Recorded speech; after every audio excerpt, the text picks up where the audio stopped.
The good, the bad, and the odd. They seem to talk about everything. Welcome to this episode of The Good, the Bad, and the Telly. We're your hosts, Sam and Mark. Today we're talking about the first 3 episodes of the TV show The Flash. Hi, Sam. Hey. Let's play a little trailer before we get going for another podcast, and then we'll get into this. One dark and stormy night in the mid-'80s, Joe Bob Briggs, Harlan Ellison, and the ghost of El Santo pulled a train on Elvira while Siskel and Ebert sobbingly masturbated in the corner. From that union arose the greatest movie critic and luchador that ever lived. But we're not going to talk about him. He's kind of a dick. Instead, we're going to talk about me, El Goro, the stuttering movie fan and host of the Talk Without Rhythm podcast. Every week on Talk Without Rhythm, I discuss 2 to 3 movies tangentially tied together by a theme. I cover action. I'm the most complete fighter in the world. Sci-fi. Open the pod bay doors, Hal. I'm sorry, Dave. I'm afraid I can't do that. Horror. Oh, no tears, please. It's a waste of good suffering. And the continuing adventures of James Spader, sexual deviant. You're not worried that I'm going to fuck you, are you? I'm not interested in that, not in the least. Now pull up your skirt. So check me out at tworpodcast.blogspot.com, drunkenzombie.com, or subscribe on iTunes. Talk Without Rhythm, the only podcast that will not attract the world. Adios! Okay, The Flash. we're a bit behind the loop. This came out, a year ago, and it generally seems to have good buzz. I think it was one of those things that was on my radar the same time as Daredevil got onto my radar, and we kind of pretty much enjoyed Daredevil, didn't we? So we had to go at this DC Universe sort of character. So we watched the first 3 episodes. First episode, what did you think of this one? I actually liked all of these episodes about the same amount. Yeah, it's a bit of a kooky show, but it's got this weird serious business thread running through it, you know. And there's obviously they really packing it in these episodes. I have to say, in terms there's lots of exposition dumps, isn't there? Usually done it in a frenetic way, and they don't have to be done that way, but they kind of do it in a frenetic way. I know you haven't seen it, but it reminded me a lot. Their style of the whole show reminded me a lot of Sleepy Hollow, in that they pile action on action, and there's lots of exposition dumps, but they do it while they're doing stuff, so it kind of doesn't feel dull. This does it a bit less than that. Sleepy Hollow tends to do it a bit better in terms of, there's a ticking clock, in effect, going on while they're doing the exposition dumps. This kind of just stops the action, does them quick, and then moves on to something that's happening. They don't do it quite as well. So it stars Grant... what's his name? Grant Gustin as... Or Gustin, or whatever. What's his name? Barry Allen. See, I don't really know the Flash. He's not a character I'm that familiar with. The only times I've encountered him is in a sort of sideline as a Justice League story. A bigger story. I've never seen him as his own thing. And they're pretty good. And he's got a pair of geeks. He's got a team of 3 geeks that sort of work with him as he fights crime and other metahumans. He's got Caitlin Snow, who's played by Danielle Panabaker, I think it's pronounced. She's like this sort of... She's very hard on him, and she's sort of the hard ass of the group. Yes. And then there's the guy that's kind of the real geeky... He's much more of a energetic... Cisco. Is it not a Q character, but he's kind of... He kind of is. The he builds guy. all of their technology, so he's the one that made the Flash suit. He's the one that... It's a cool looking suit. I never thought the Flash would look that good. I always thought it was going to look goofy, but actually the suit works for me quite well. I think it's kind of good. It reminds me of the Ant-Man suit from the recent Ant-Man film. And it works well. And I like the effect that when he starts running really fast, his clothes start burning off. So they have to deal with that fairly quickly in this series. Now I've kind of conflated these 3 a bit, so we can talk about the major parts of it, but when I sort of say this happened in this one, I might be wrong in terms of the other one. But I do. I mean, you know, and some of the some of the stuff doesn't work logically. Like he does a lot of running in the first one, and in the second one, he kind of starts getting faint after running, and they realise his metabolism's so high. But that is a thing for the Flash. He does have to eat ridiculous I agree, but that should have been in the first one. You know, he shouldn't have been able to do all this stuff and then it start happening. It just doesn't quite make sense. But it's fine. Basically, there's a massive... They turn on like a super collider, don't they? And he's kind of involved, but he gets struck by... He gets struck by lightning from a storm that's caused by the super collider exploding. Yeah, and he goes into a 9-month coma. And it basically... When this storm happened, lots of people died. There was criminals. It seems that everyone died. was just doing stuff that caused them to get superpowers. Yeah, a senior detective who wasn't much of a character died. I suspect he'll be coming back at some point. Probably. But he died during the storm. They haven't really talked about him.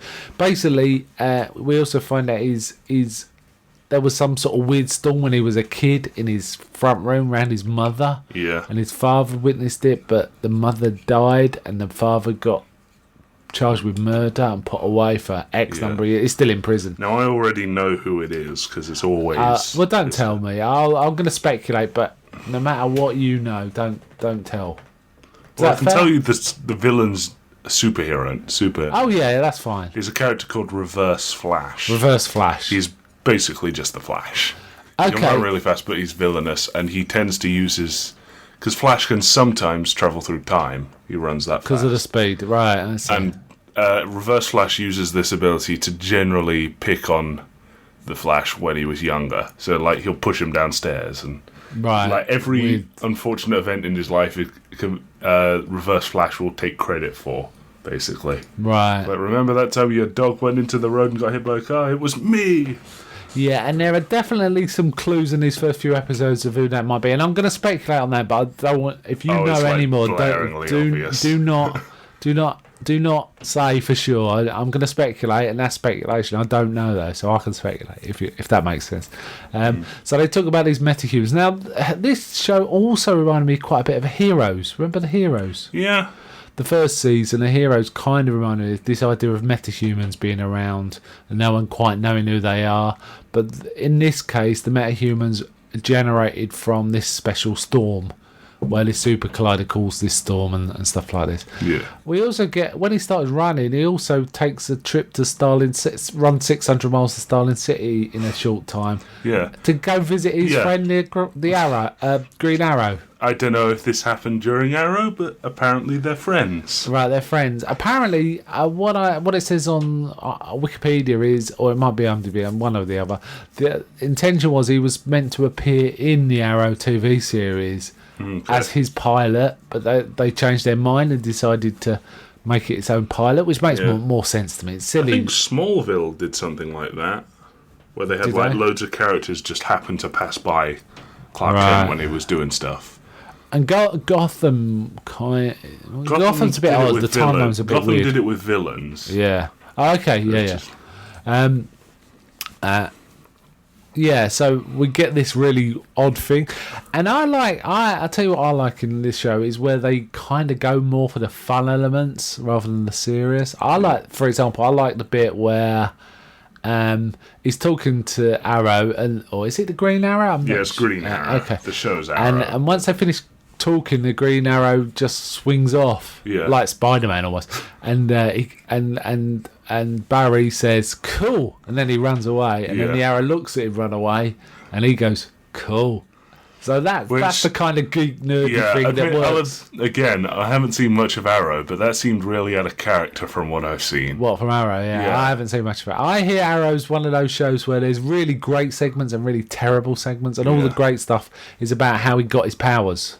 You know, there's this whole... not powers, his skills, I mean. You know, all this stuff. He's stranded on an island and he acquires all these skills to survive.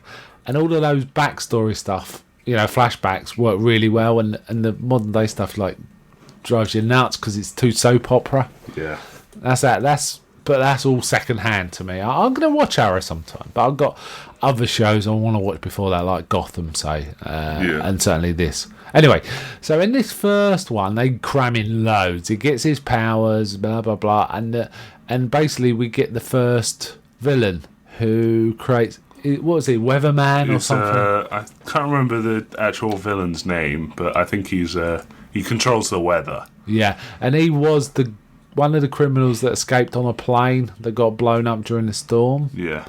Where this other detective who I mentioned got killed. Yeah. Also, we should mention Barry is being raised by their next door neighbour, I think. Cause, he's the parent of one of his friends. Yeah, their best friend. His daughter was the best friend of the boy when all this happened, and so he took it. He's a police detective, but he took this boy under his wing. He's like he's a black detective. He's quite a good actor, quite like it. And we see Barry as a boy and a young girl as his daughter. Yeah. And then we see him grown up. You know, that's kind of how it was. It's Iris is the daughter, and what's the detective's name? Yeah, it's Joe. Joe West. Joe West, right, yeah. So we get those. So we haven't mentioned there's a fifth... Oh my god, I've just seen the guy who controls the star, his superhero name. What is it? It's the Weather Wizard. The Weather Wizard.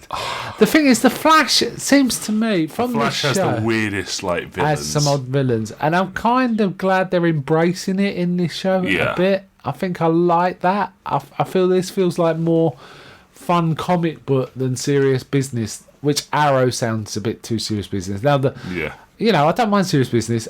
Daredevil, superb show, serious business show. But I think I like this when it stays silly.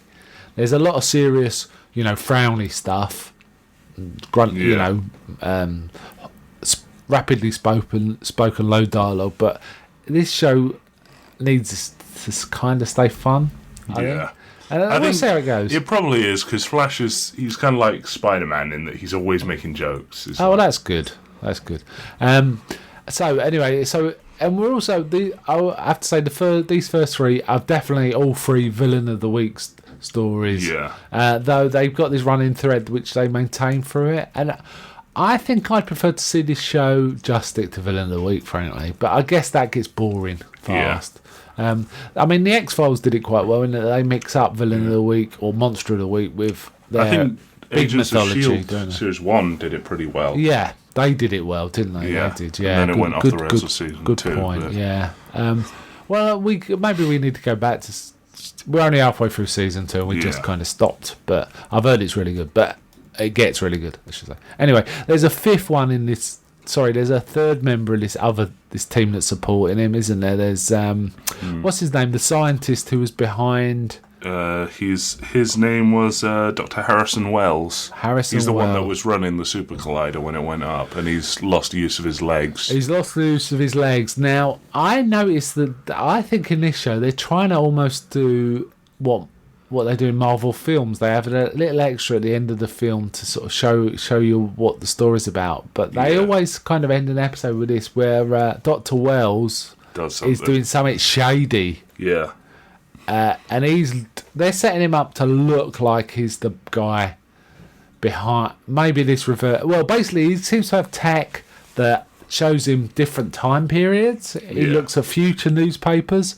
And then by the third one, he's got film of Barry being electrocuted by the storm. Now, he must have pre-knowledge to have the cameras set up to film that. And he says something like, welcome back or something like that. Something like that. So he's obviously almost like a god character. He knows stuff that he shouldn't. And also we see him walk at one point as well. So he goes into this secret room and does stuff. Basically, and does shady stuff. Anyway, so the first episode is dealing with the weather guy, and he controls it by running really fast. And he runs around in a tornado, sort of standard Flash. He turns, fighting. What do you think of the Flash effect? I think it's pretty cool. It works for me. It works pretty well. Because running fast can look really goofy. Yeah. But they kind of don't have him running fast. They have him almost greyed out because he's moving so fast, which works well. So we got this. By the end of episode 1, he's got a team supporting him.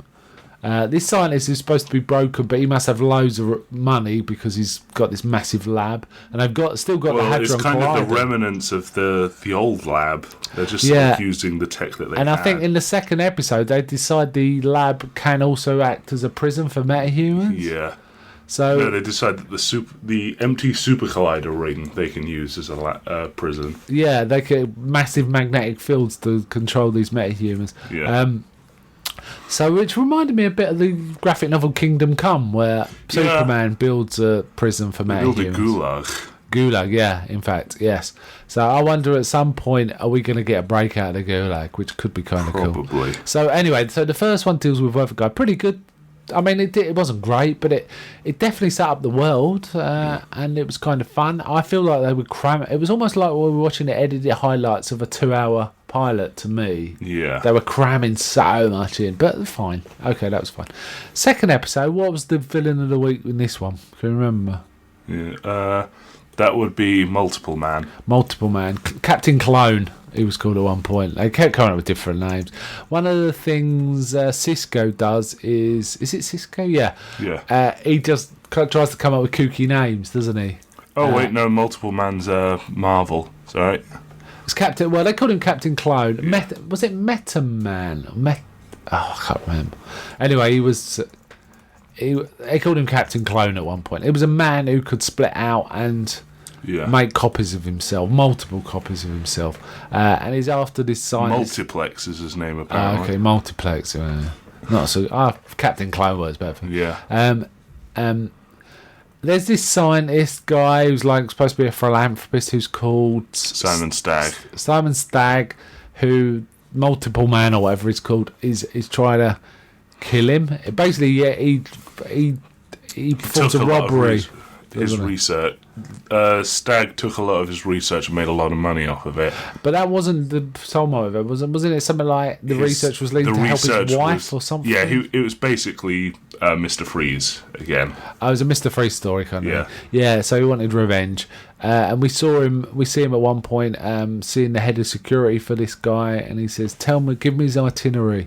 And the guy just punches him and says, yeah, and walks off. But then we see him start splitting himself, and then he kills the head of security. Yeah, he beats him to death.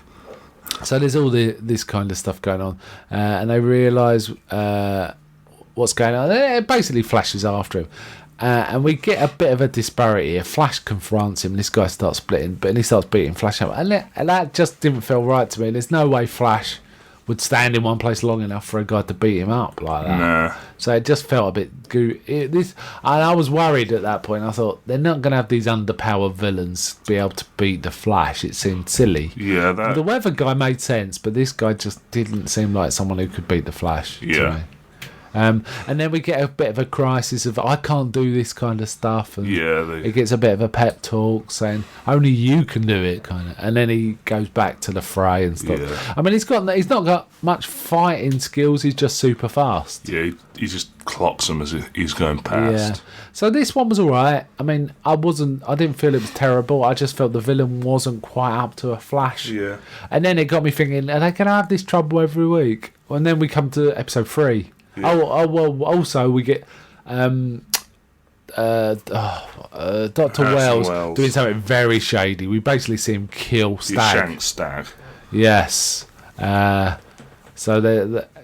mean, that gives a clear indicator Wells is not. He's a bad guy. Yeah. Of some sort.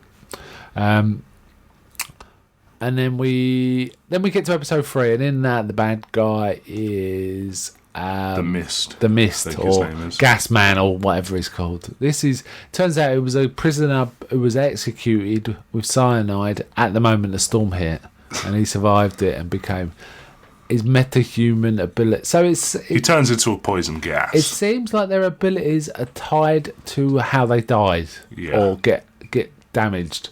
You know, we get flashes, a flash of lightning, and stuff like that. The Weather Guy was up in the storm when it happened. We had the Multiplex was working on his research, mitosis or whatever. So it's almost like whatever they were doing seems to affect be the decider of what they are. And anyway, so now the Gas Man seemed like a really good villain for the Flash, because how are you going to fight a thing with gas? Yeah. You know what I mean? He just wears him out. And I think it's in this one they start talking about. Oh no, it's in the second one that he's running out of energy and they have to figure out ways of giving him a high boost of energy. So yeah, they start in the background of shots. He'll just have like 4 boxes of donuts empty. Nice. Sort of thing. Yeah. Oh, I want that power. He'll bring him like instead of bringing the guy up a pizza, the older detective Joe will bring him like 5. Nice. I want this power. That's the power I want. It's only if you use the power. Use running fast. Well, even so, I'll just run fast, and then I can eat 5 boxes of donuts or 5 pieces. Yeah. Lovely. Anyway, so Gas Guy, I like this. This whole thread was kind of cool. Yeah. He took revenge on the judge that put him away, and ultimately we find out that West was the detective who put him away, and he's the last target on this guy's list. Yeah. And the Flash Barry needs to find out. He doesn't know he's the last target. He does find out, and it just happens that West is visiting his dad. Yeah. You know, Barry's dad. When the bald guy starts getting in, and they had a nice little exposition. It was almost like going to be, here's another exposition dump, where Cisco says, "I'll tell you all the ways you can get into this prison." And there's a nice bit of writing there where he says, "I've been thinking about breaking my dad out for what X years. Yeah. I know how to get into this prison," which is a really nice shortcut way of him getting there without the audience going, "Well, how did he get there?" kind of thing, and that kind of works. So then he basically gets the Gas Guy outside, and he's got an antidote to the gas poison, isn't he? Yeah. Because he becomes poisonous gas in effect. Yeah. There's even a pretty brutal bit where they like have to kind of scrape out the inside of his lungs to like cure him from the gas. Yeah, it's awful. It just like layers over his lungs and settles, but he can heal ridiculously quickly. And you see he heals like from a broken wrist in like 3 hours. Yeah, that's another thing I forgot to mention. Yeah, he can heal fast. So his metabolism just goes really fast. Yeah. That bit reminded me of the old Hulk TV show where the Hulk would heal really fast when he was in Hulk mode. Or David Banner would heal really fast when he was in Hulk mode because of the metabolism. It kind of reminded me of that. Anyway, so he basically runs the Gas Guy out by just keep running rings around him and making him use up his energy till he gets so tired that he can take him out. Him in the face. And he appears. Is he the first one that goes into the prison? Yeah. Because Meta Man or whatever. Multiple Man threw himself out of a window. Yeah. He didn't want to, though. He tried to. I wasn't sure if he didn't deliberately he threw himself out. He threw himself at Flash, but then Flash he went through a window and Flash tried to catch him and couldn't, so okay. So we've seen 3 villains, 3 episodes. Yeah. Really quite enjoying it so far, actually. Yeah. But I have to confess, I've heard a bit about what's coming, and I'm really looking forward to 2 particular villains, which is Gorilla Grodd. It's always Grodd. Yeah, I'm really buzzed that this show have got the balls to have a gorilla as a villain. I'm on board. Just doing that has made me sign up a bit more. You know, made me feel like I need to watch this show. And of course, the Trickster. It was obviously based on the Joker, but it's Mark Hamill. It's Mark Hamill who was the Trickster in the original Flash show, which I've never seen.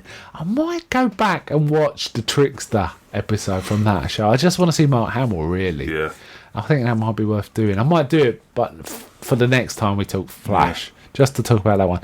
But I think there's a way down the line. I think it's like episode 17 or something. Oh man, the guy who played Flash in the 90s show, the one with Mark Hamill's Trickster, plays the dad of the Flash in this one. Oh wow, that might be worth seeing. He's quite a good actor. I would not have guessed he was. I didn't know that. He's John good. Wesley Shipp. He's pretty good. I think he's good as the dad. It makes sense to me. Yeah. He doesn't quite look the part, but he acts the part. Yeah. That's he looks a bit more of a heavy. Yeah, he's than a bit you'd usually cast in Flash. this role. Well, no, for the role of a sort of caring father. You know what I mean? They usually cast to a certain type for that kind of thing. But he was not quite... He didn't look the type, but he acts the type. It was fine. Yeah. Really enjoying this show, actually. So we'll be doing another 3 in, 2 or 3 weeks. Yeah. This we're going to sort of take our time with this one, for 3 episodes for one of our shows. Yeah. Okay, then I think we'll wind it up there. So you happy to keep watching? Yeah. Cool. All right then. So that's it from me. Bye from me. Bye.